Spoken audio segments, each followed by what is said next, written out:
Good morning. I'm Karen Taradas with Social U. It is time for What's Up Wednesday, where we come to you live every Wednesday at 10 a.m. Central to talk about social media and digital marketing tips, tricks, and trends. All this month, we're talking about things we love. And now that I've said that out loud, I can't remember what we talked about last week. Last week was something. Local business. Oh, yeah. Last week was local businesses we love. Thanks, Madison. This week it's things our teams love, and things my team loves. My team came through big time. I have a really robust list for you guys. Next week we're going to talk about why we love funnels and some instructions on how you can make your own funnel.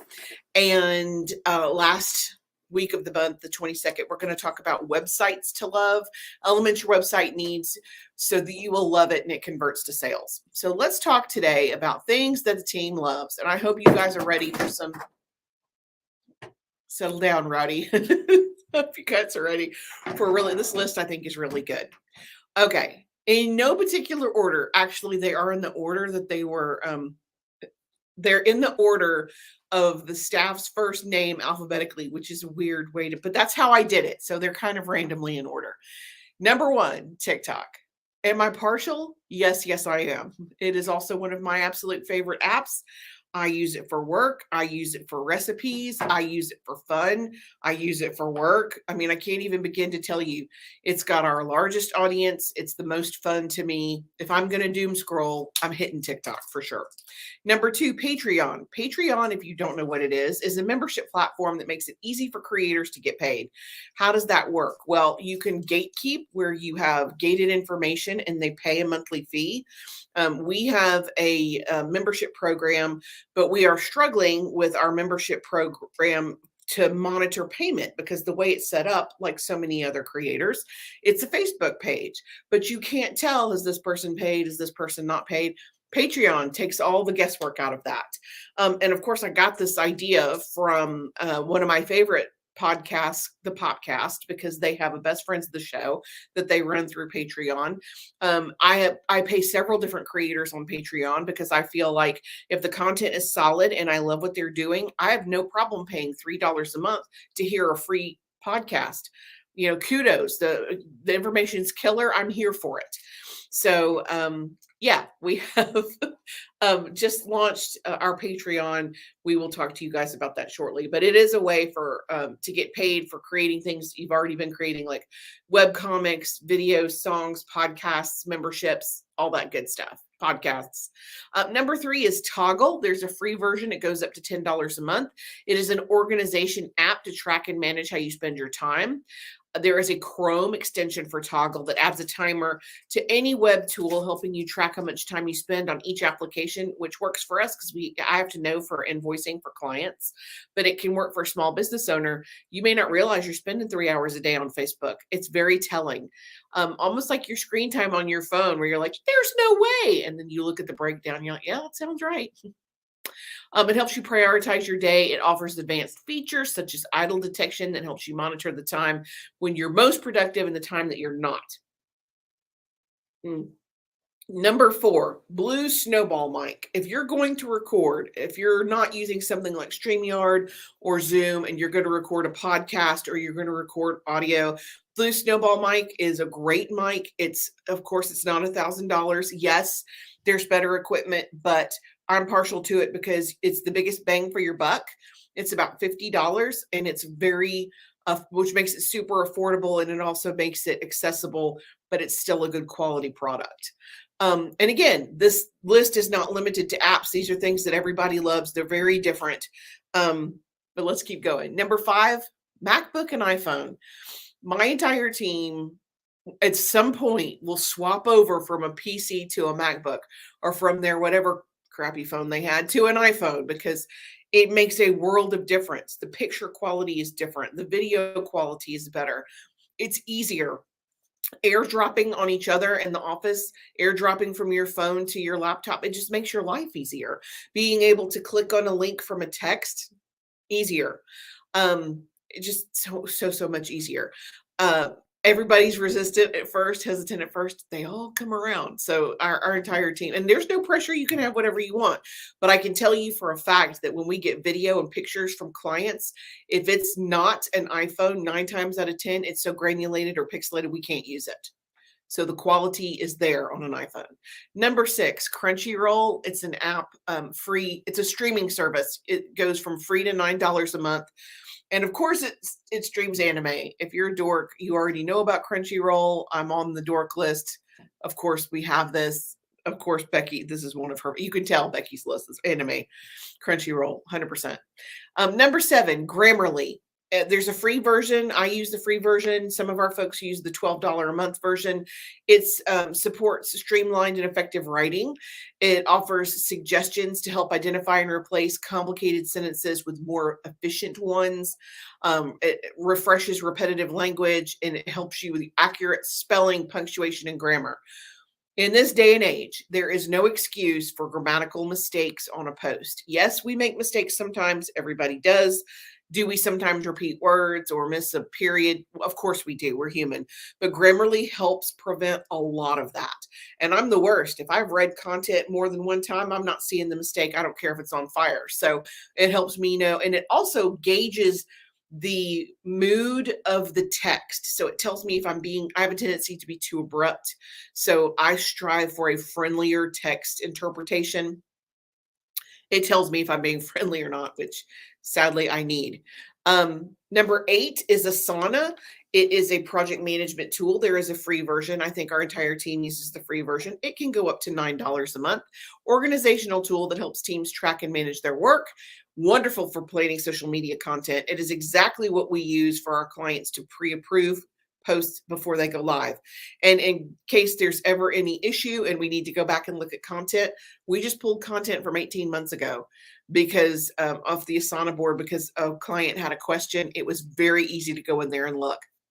Love Asana. Number 9, CapCut. If you've done any video in the last 6 months, unless you're living under a rock, you've seen the logo CapCut.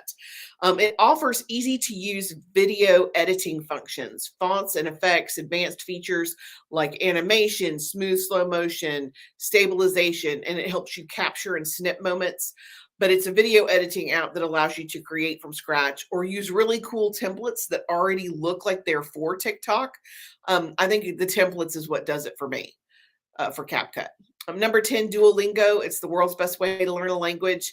There's a free mobile app. You can learn in a few minutes every day, 30 plus languages online and bite-sized lessons. I like the bite-sized lesson part.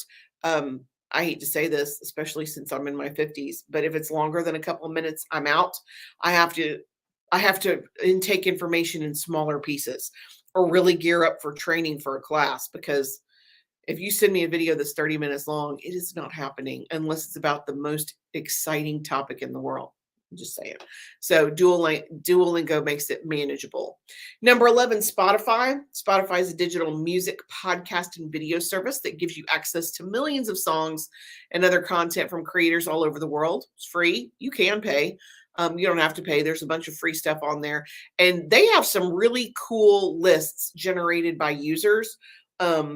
And they have great podcast lists too. So if you're looking for a list of entertainment, they have that kind of stuff there. It's a great place it's a good resource to go look for new material. Number 12, Metricool. It's free up to $15 a month. It allows you to analyze, manage, and monitor the success of your digital content.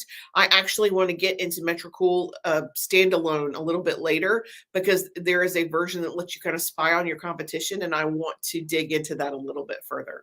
Number 13, InShot. It is a video editing clip. You can also edit images. It's fast. I use the free version. You can pay a one-time purchase for $35 and you have it forever. One of the fastest things for me to use, Becky says, she's probably watching Crunchyroll right now. You gotta love that about Becky. InShot, if you want to do a quick circle or a quick, you can do it on an iPhone, but if you don't have an iPhone and you need to do this, it allows you to quickly add stickers, arrows, circles, frames on images or video. It's fast. And it's free. It's a good starter place.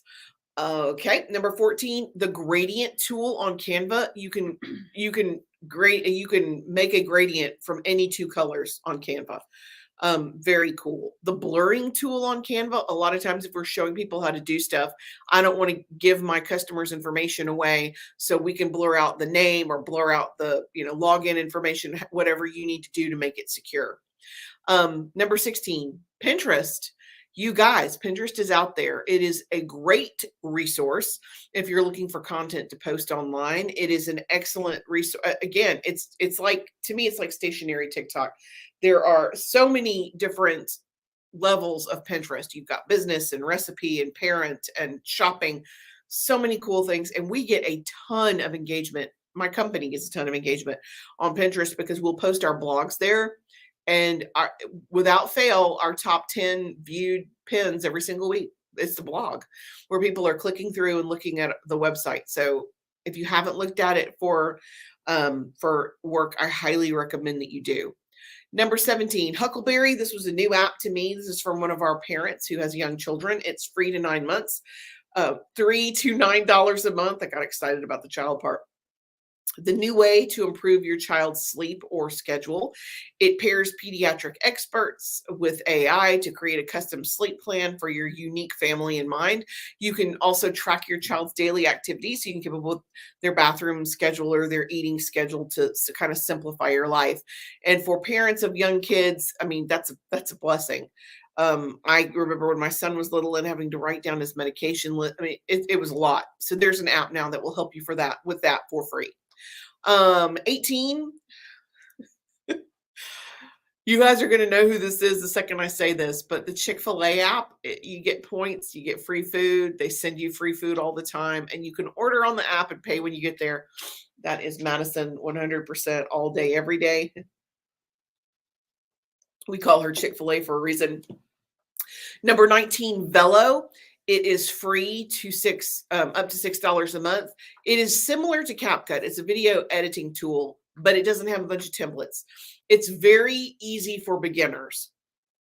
If you're just getting started, Velo is a great place to cut your teeth for video editing. And it does do a lot of cool stuff. Like if you want to do voiceover, you can do it on Velo. I had somebody ask me that yesterday. I want to put my voiceover because you can hear my kids in the background.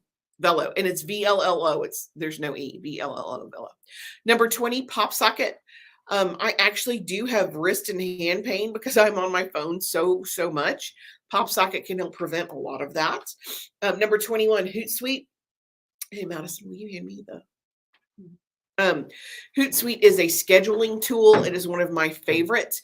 It is one of the few tools that you can use on multiple platforms. Like, just for example, Planoly is only for Instagram, but Hootsuite you can use you can use it for Facebook, but Creator Studio is better. But you can use it for LinkedIn, you can use it for Twitter, you can use it for Facebook. You can use it for multiple platforms. Also, it has pretty robust analytics, but one of my favorite things about Hootsuite is the dashboard. You can create a custom dashboard where it shows you, in Twitter in particular, not my favorite platform, so I don't want to spend a lot of time there. So I can generate a dashboard for myself that shows my tweets, my retweets, my comments, direct messages, mentions, and it's all on one screen so I can take it all in at one time.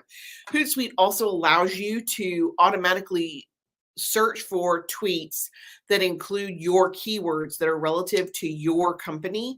And then it tells you the best time to retweet those. And you just have to go through and check them off to be retweeted. Killer. Love it. If you guys have not checked out Hootsuite, I highly recommend you do. There's a free version. It can get crazy expensive if you're an agency, but for most people, the free version's great, and you can do up to 3 platforms, which is plenty for most business owners. Number 22, a good content calendar, which we happen to have. We will include the URL in the comments of this video. You can just go log in and get our free content calendar. It's not going to be free for long, so if that's something you're interested in, you can go ahead and download. It gives you a 2-week rotation for your social media. It is made to be customized, so it is a suggestion. It's a template for you to go in there and make it your own, to personalize it so it works for you. And 23, as much as I hate to say this out loud, a paper planner. It's still beneficial no matter how digital we get. I still use a notebook. Laura still uses a paper planner. I think it can still be very helpful. There's just no there's just no substitute for writing your list on the daily and being able to readily see it at your fingertips. And I mean, considering what we do and we're super, super digital, yeah, there's the link for the content calendar.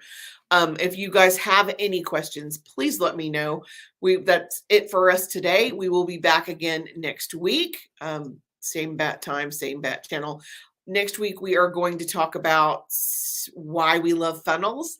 If you're not familiar with a sales funnel, it is a very simple process that's made for you to capture emails so you can send out emails to a list.